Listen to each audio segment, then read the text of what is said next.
ان کی پیشانی پر بوسہ دیا اور پالکی منگوائی. کہا کہ اس سید زادے کو پالکی پر بٹھاؤ. حضرت مخدوم اشرف سمنانی رحمۃ اللہ تعالی علیہ ادب کے لحاظ سے آپ نے بیٹھنے سے انکار کیا.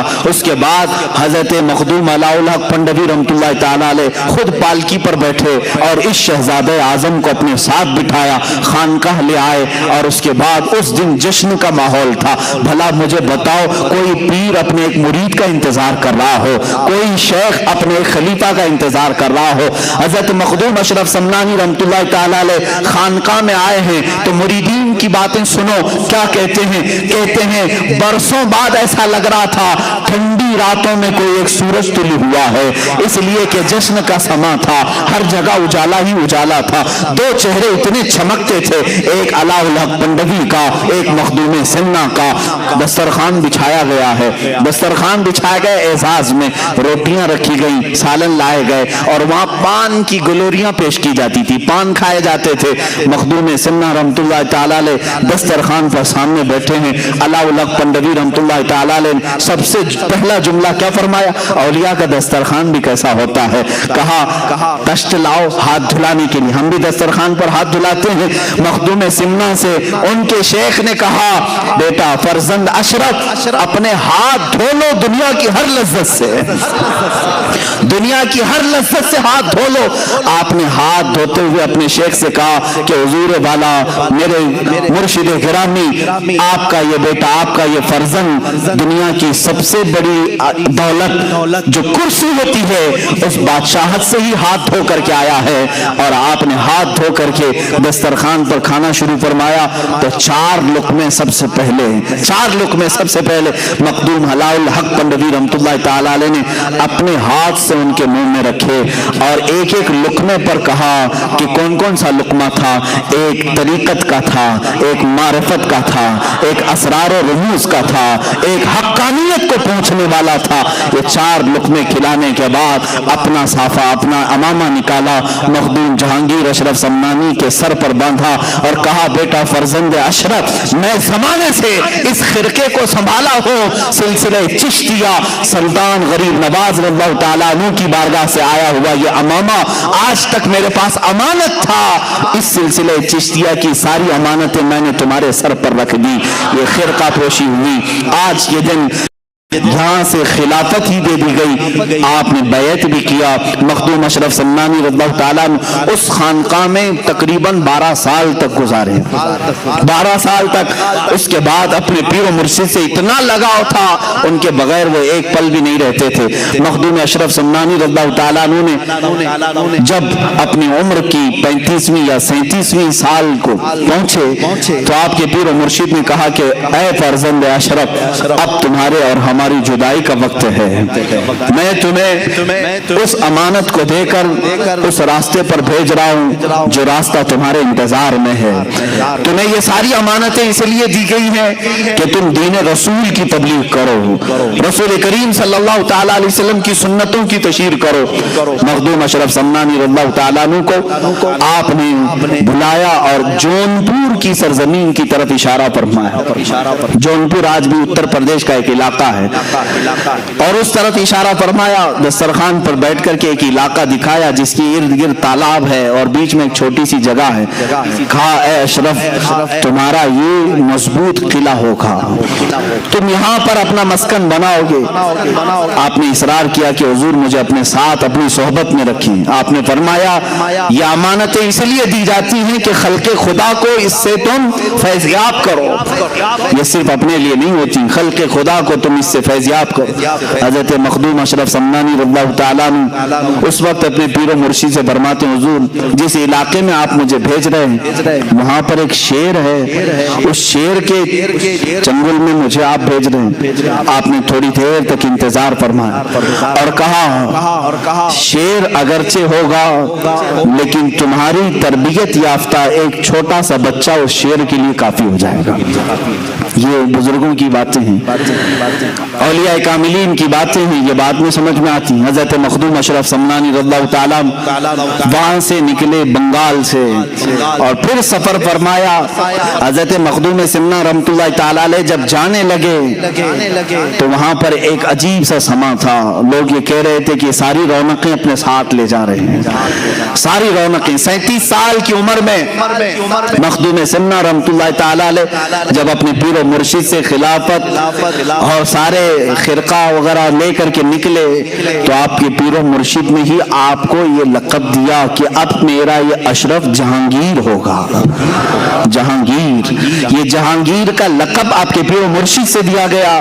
اور وہاں سے نکل کر کے جب آپ تشریف لائے، تقریباً ہندوستان کا آپ نے سفر فرمایا، کافی جگہوں کا آپ نے سفر فرمایا، اور الحمدللہ میں اس صوبے سے تعلق رکھتا ہوں اور آپ بھی اس صوبے سے تعلق رکھتے ہیں کہ مخدوم اشرف سمنانی رحمۃ اللہ تعالیٰ علیہ کے قدم پاک اس صوبے میں بھی پڑے ہیں۔ آپ گلبرگہ شریف تشریف لائے تھے، گلبرگہ شریف کی سرزمین پر خواجہ بندہ نواز گیسو دراز رحمۃ اللہ تعالیٰ علیہ کے آستانے پر بھی آپ نے چلہ کشی فرمائی، اور یہی وہ مقام ہے جب آپ حضرت مخدوم اشرف سمنانی رحمۃ اللہ تعالیٰ علیہ اپنے ایک خیمے میں الگ رہا کرتے تھے سفر میں، آپ کے خلفاء مریدین ساتھ ہوتے، آپ کے ساتھ آپ کے شاگرد رشید، آپ کے خلف اکبر حضرت سیدنا عبد الرزاق نور العین رحمت اللہ تعالیٰ علیہ جو آپ کے بھانجے بھی ہیں، وہ ساتھ رہا کرتے تھے اکثر۔ ایک رات کو دیکھا حضرت مخدوم سمنا رحمت اللہ تعالیٰ علیہ کا خیمہ اتنا گرم لگ رہا تھا جیسے لگتا ہو کہ رات کے وقت سورج کی ساری تپش یہاں ہے، کسی کے داخل ہونے کی جرات نہیں ہو رہی تھی۔ حضرت مخدوم سمنا رحمت اللہ تعالیٰ علیہ اس خیمے کے اندر موجود ہیں، لوگوں نے اندر داخل ہونے کی کوشش کی، پھر حضرت سیدنا عبد الرزاق نور العین رحمۃ اللہ تعالیٰ علیہ اجازت لے کر خیمے میں آتے، کیا دیکھا کہ پیشانی پر بڑے بڑے پسینے کے قطرات ہیں اور پیشانی تیز چمک رہی ہے، اور آپ مصلے پر بیٹھے ہوئے ہیں۔ حضرت مخدوم سمنا رحمۃ اللہ تعالیٰ علیہ کی زندگی میں ایسی کیفیت کبھی کسی نے دیکھی نہیں تھی۔ تو لوگ حاضر ہو گئے، آپ نے پوچھا کہ حضور طبیعت پر کچھ بار ہے، کچھ بوجھ ہے؟ آپ نے فرمایا نہیں اے میرے عزیز، آج مجھے میرے رب کی طرف سے ایک بڑا اعزاز دیا گیا ہے، ایک بڑا اعزاز انعام دیا گیا ہے۔ کہا کہ وہ کیا چیز ہے؟ مخدوم اشرف سمنانی رحمۃ اللہ تعالیٰ علیہ فرماتے ہیں ہر زمانے میں اولیاء کاملین میں ایک غوث ہوتا ہے، اس کی اجازت سے سارے لوگوں کو ولایت دی جاتی ہے، جو بھی ولی بنتا ہے وہ غوث کے تصرفات سے بنتا ہے۔ اللہ تعالیٰ غوث کو ولایت کے سارے خزانے دیتا ہے، وہ جسے چاہے ولی بنائے۔ ہر زمانے میں ایک غوث ہوتا ہے، اس زمانے کے غوث کا انتقال ہو گیا۔ مخدوم سمنا رحمۃ اللہ علیہ فرماتے ہیں اس زمانے کے غوث کا انتقال ہوا، ہزاروں اولیاء کاملین غوثیت کے طلبگار تھے بارگاہ رب العزت میں، اور اللہ تعالیٰ نے وہ غوثیت کا مقام مجھے تفویض فرمایا، آپ کو غوثیت کا مقام دیا گیا۔ یہ وہ مقام ہے میرے عزیزوں، اولیاء کاملین میں چند ہی بزرگوں کو ملتا ہے، اور آپ کو محبوب یزدانی کہا جانے لگا۔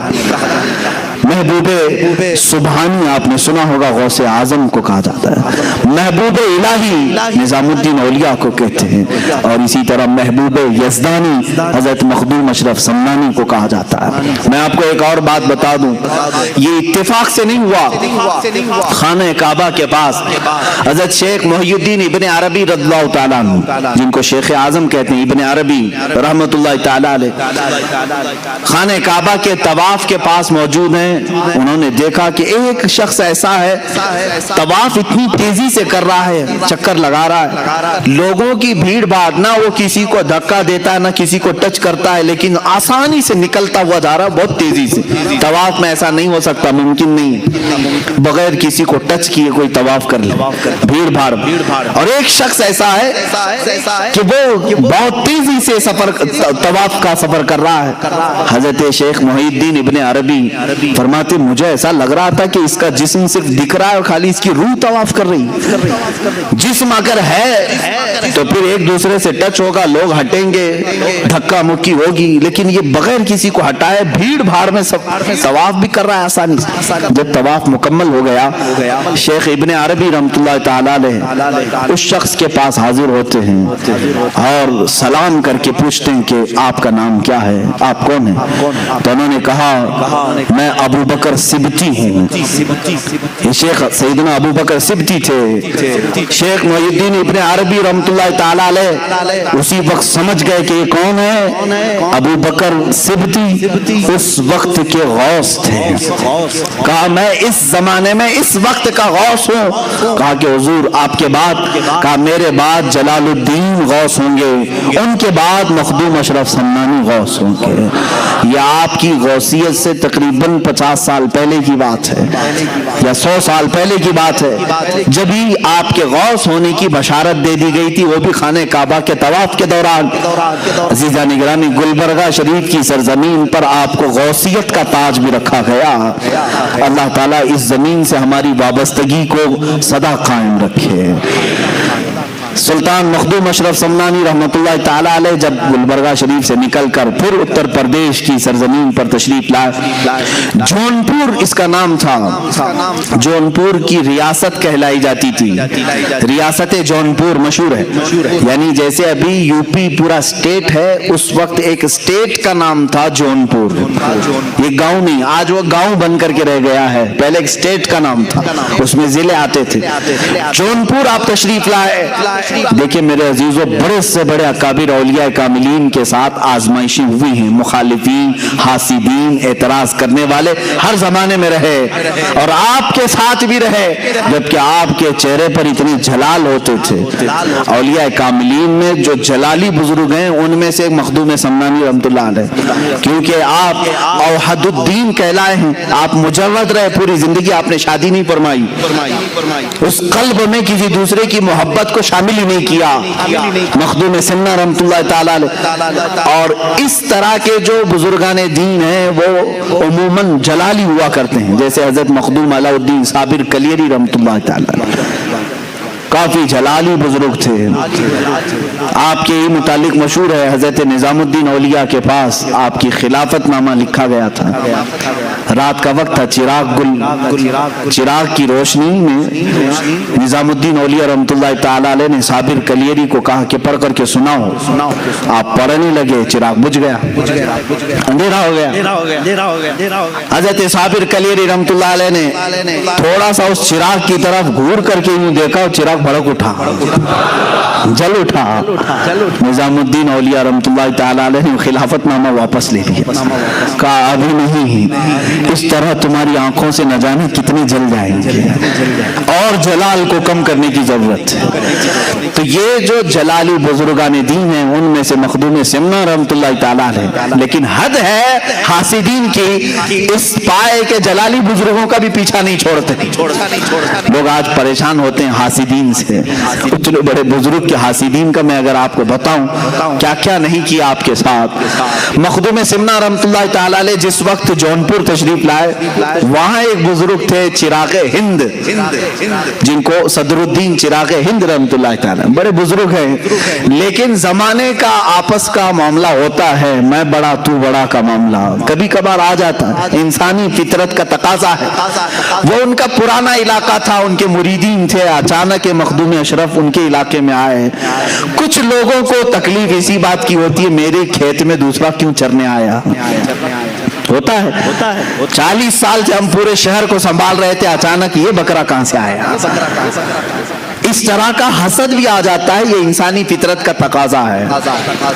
چراغ ہند رحمۃ اللہ تعالی علیہ وہ بزرگ بھی ہیں, میں ان کی بیعت بھی نہیں کر رہا ہوں, لیکن مخدوم سمنا ہے, وال رسول بھی. مخدوم جہانگیر اشرف سمنانی رحمۃ اللہ تعالی علیہ جس وقت جونپور تشریف آئے، لوگ جھوک در جھوک آپ کے مرید بن رہے تھے، کیونکہ چہرے میں وہ نیر تاباں تھا کہ لوگ دیکھتے تو گناہوں سے دور ہو جاتے ہیں، اپنے میل کچیل کو دھل دیتے ہیں، اور صرف ایک صحبت کافی ہوتی تھی کہ لوگ صرف مرید نہیں ولی کامل بنتے تھے۔ مخدوم سمنا کی صحبت بہتوں کو اعلیٰ مقام تک پہنچائی۔ اس زمانے میں ایک عالم دین تھے مولانا کبیر الدین۔ اس وقت مولانا کبیر الدین صاحب ایک خواب دیکھتے ہیں، خواب میں انہوں نے ایک بزرگ کا چہرہ دیکھا، سرخ بال ہیں، چہرہ پورا چمک رہا ہے، جب وہ مسکراتے ہیں تو رخساروں پر انار کی سرخی آتی ہے، اور اس بزرگ نے کہا کہ میں تیرا مرشد ہوں۔ مولانا کبیر الدین صاحب اس وقت تک مرید نہیں ہوئے تھے۔ صبح اٹھتے ہیں، پوچھتے ہیں علاقے میں سب سے بڑے بزرگ کون ہیں؟ لوگوں نے کہا حضرت صدر الدین چراغ ہند رحمۃ اللہ علیہ سب سے بڑے بزرگ۔ مولانا کبیر الدین ان کی تلاش میں گئے، چراغ ہند کی بارگاہ میں گئے تو واقعی وہ بڑے کمال کے بزرگ تھے، لوگوں کا جمگٹا تھا، تبلیغ تربیت سب ہو رہی تھی، لیکن خواب میں جو دیکھے تھے وہ نہیں تھے۔ مولانا کبیر الدین نے کہا میں نے خواب میں جو بزرگ کو دیکھا وہ یہ نہیں ہے۔ تو وہ وہاں سے اٹھ کر کے چلے آئے، کہا کہ میں یہ بزرگ کو خواب میں نہیں دیکھا۔ چراغ ہند رحمۃ اللہ علیہ نے پوچھا یہ مولوی کیوں آیا تھا؟ کہا کہ حضور بیعت کرنے کے لیے آیا تھا۔ کہا پھر کیوں نہیں ہوا؟ کہا پتہ نہیں، اس نے کچھ اور چہرہ دیکھا ہے۔ تو چراغ ہند ناراض ہوئے، پوچھا کہ دیکھو یہ جاتا کہاں ہے؟ مولوی صاحب کہاں آئے؟ مولانا کبیر الدین سیدھے مخدوم اشرف کے پاس آئے۔ اس وقت آپ ایک مسجد میں جلوہ بار تھے چند مریدین کے ساتھ، جیسی مسجد میں مولانا کبیر الدین آئے پہلی نظر میں پہچان لیا خواب میں آنے والے یہی بزرگ تھے۔ خواب میں تشریف لائے، مخدوم سمنا کے پاس اپنا سب کچھ نچھاور کر دیا اور سلسلہ اشرفیہ میں داخل ہوئے۔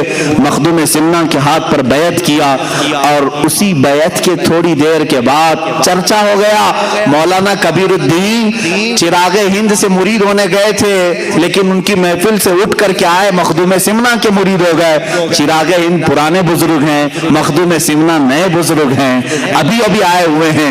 یہ بات پھیلی، چراغ ہند رحمۃ اللہ تعالی علیہ کے پاس لوگوں نے کہا آپ کی تو توہین ہو گئی، آپ کی مجلس چھوڑ کے مولوی چلا گیا۔ کہا کہ وہ کبیر الدین جوانی میں، وہ کبیر الدین جو ہے وہ جوانی میں مر جائے گا، گیا ہے مجھے چھوڑ کر جوانی میں مر جائے گا۔ وہ ولی کی زبان سے نکلی ہوئی بات تھی۔ مولانا کبیر الدین کو جب سنایا گیا کہ انہوں نے تو تمہارے لیے یہ جملہ کہہ دیا کہ کبیر الدین جوانی میں مر جائے گا، تو اپنے پیر و مرشد کی بارگاہ میں آئے ملول خاطر ہو کر، کہا کہ حضور بڑی بات ہو گئی، چراغ ہند نے میرے متعلق یہ کہا۔ مخدوم سمنا رحمۃ اللہ تعالی علیہ کی بات دیکھیں، کہا تم کیا چاہتے ہو؟ اپنے مرید سے کہا تم کیا چاہتے ہو؟ تم بھی اپنی زبان سے کچھ نہ کچھ بولو اور اللہ اسے پورا کرے گا، اللہ اسے پورا کرے گا۔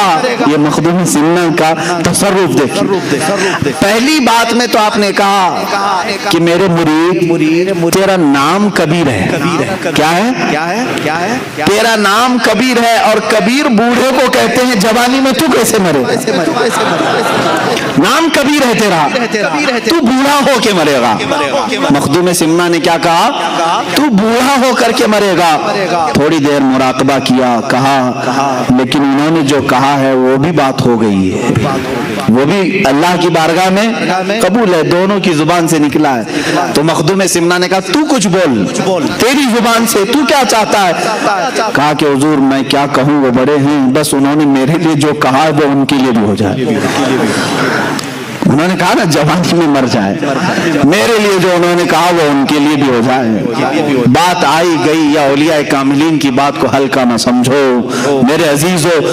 گفت ہے او گفت ہے خدا بوت، یہ کہا گیا ہے فارسی میں، گرچہ از حلقوم عبداللہ بوت، اگرچہ یہ عبداللہ یعنی اللہ کا بندہ کہہ رہا ہے، لیکن اولیاء کے زبان سے نکلے ہوئے کلمات اللہ کے ہوا کرتے ہیں۔ ہوا یہ معاملہ، مولانا مولانا کبیر الدین رحمتullah تعالی علیہ مخدوم سمنا کے مرید 25 سال کی عمر کے تھے. کتنے 25 سال کی عمر. 25 سال کی عمر میں آپ کے پورے بال سفید ہو گئے, دانت جھڑ گئے, کمر ٹیڑھی ہو گئی, ہاتھ میں لکڑی آ گئی. کتنی عمر میں 25 سال کی عمر میں. اور 25 سال کی عمر میں اتنا بڑھاپا جیسے لگتا تھا کہ 90 سال کی عمر ہے. کوئی آپ کو نہیں کہہ سکتا تھا 25 سال کی عمر ہے. اور اس 25 سال کی عمر میں آپ نے لکڑی بھی لے لی, سفید بال, کمر ٹیڑھی. لیکن ادھر چراغ ہند رحمت اللہ تعالی علیہ ان کے مولانا کبیر الدین کے انتقال سے 5 سال پہلے ہی جوانی میں وصال کر گئے, وہ انتقال کر گئے. چراغ ہند ان کی زبان سے جو نکلا وہ بھی ہوا, اور چراغ ہند نے جو کہا تھا وہ کیسے ہوا. 25 سال کی عمر میں ہی مولانا کبیر الدین کا انتقال ہوا. لوگوں نے کہا کہ حضور آپ نے تو فرمایا تھا یہ بوڑھا ہو کے مرے گا. مخدوم سمنا نے فرمایا تم نے نہیں دیکھا وہ بوڑھا ہو کر کے ہی مرا ہے. یعنی 25 سال کی عمر میں ہی اسے 90 سال تک کے اللہ نے لطف عطا کر دیے ہیں. زندگی کی جتنی بہاریں تھی اس نے 25 سال کی عمر میں دیکھ لیا. عزیزان گرامی, یہ زبان کی تاثیر ہے. اب یہاں جو معاملات ہوئے تھے وہ میں ذکر کر رہا ہوں مخدوم سمنا کے ساتھ. چراغ ہند ظاہر سی بات ہے ان کے بھی بڑے کرامات تھے, تصرفات تھے. دیکھیں مقابلہ ہوا, اولیاء کاملین اس طرح مقابلہ نہیں کرتے, لیکن کبھی کبھار ہوا ہے. سرکار غوث پاک کے ساتھ ہوا ہے. سرکار غوث پاک رضی اللہ تعالیٰ عنہ کے دربار میں شیخ احمد جام نہیں آئے تھے اپنے شعر کو لے کر کے, جاؤ مولانا عبد القادر سے کہو کہ اپنے دیوان سے اپنے لنگر سے ایک گائے بھیج دیں. معاملہ سنا آپ نے, وہ اپنے وقت کے ولی تھے, ورنہ غوث پاک کی بارگاہ میں گائے مانگنے کے لیے اپنے شعر کو یوں نہیں کہتے. ایسے معاملات ہوئے ہیں. مخدوم سمنا ایک بار بیٹھے ہوئے ہیں مسجد میں, لوگوں کو تربیت دے رہے ہیں, مریدین بڑھ گئے. چراغ ہند نے دیکھا, باہر سے انہوں نے پتہ نہیں ہاتھ اٹھائے یا کچھ کیا تو پوری مسجد میں آگ کی جیسی گرمی بھر گئی. اتنا گرم کہ جیسے آگ کے شعلے اٹھ رہے ہوں. 1 2 3 کرتے کرتے لوگ اٹھنے لگے, سب جانے لگے.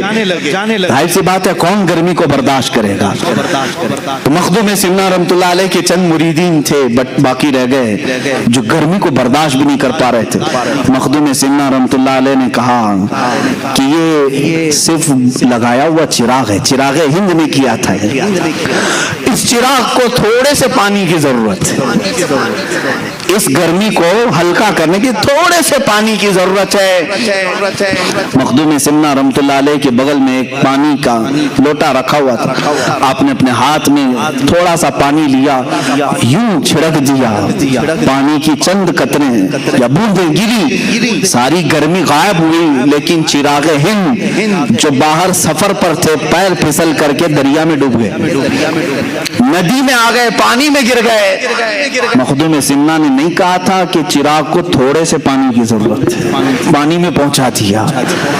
اور وہ پانی میں اس طرح ہاتھ پیر مارنے لگے کہ اپنے سلسلے کے تمام اولیاء کو مدد کے لیے پکارا, یہاں تک کہ رسول کریم صلی اللہ تعالیٰ علیہ وسلم کو ندا دی.